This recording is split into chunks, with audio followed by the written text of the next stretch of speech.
Oh my god, I said hi in a really feminine way. My chest is too big. Oh my god, my voice is too high. Is this something a boy would say? Do I text like a guy? This used to be me. 24/7.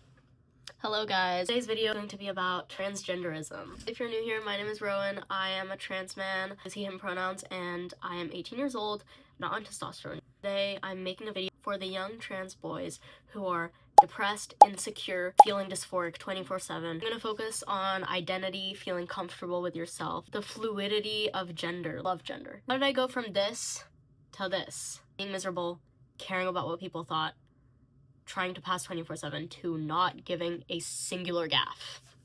Here are my top tips for dealing with dysphoria as a trans guy who does not give a gaffe about passing. First and foremost, you gotta separate your trans identity from who you are. Yes, being trans is part of who you are, but it should not take over your happiness and it should not take over your everyday life. You have to live with a distance between your trans experience and your identity. Because if your trans experience takes over your identity, then you are going to be miserable. I was 14. The only thoughts that would go through my head was, do I pass, do I pass, do I pass? This is what I would say. Do I sound like a guy? Are my clothes baggy? That's not a way to live. That is not living your life to the fullest. And you might think, Rowan, I can't live my life to the fullest if I'm trans. You can't limit yourself, put your life on pause until you medically transition, because you are going to waste so many years being miserable, as I did. I started experimenting with clothes, makeup, jewelry, hair this summer, 6 months ago. Before that, I was miserable as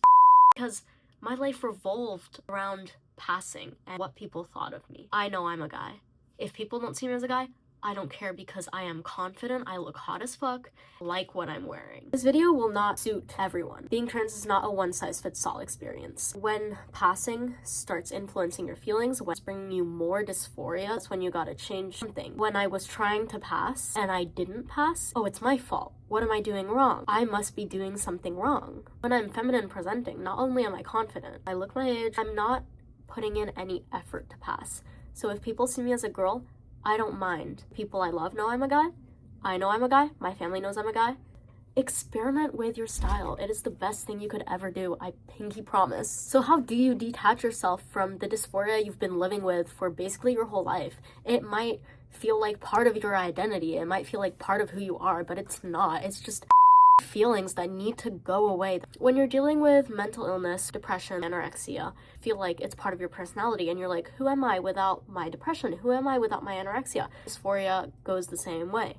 Who am I without my dysphoria, without my crippling fear of being seen as a girl? It can be so much more than a miserable guy. Trust me on this. If you resonated with my experience with my identity, you might want to check out my Substack. I do personal essays, and I have 2 up right now that are about the trans experience, the fluidity of gender. They really encapsulate what it's like to get out of the box you've trapped yourself in as a transgender man, because you feel like you have to follow all these stupid gender stereotypes to prove to society that you're a man, when you really don't. So, thanks for watching my video. Love to know your opinions.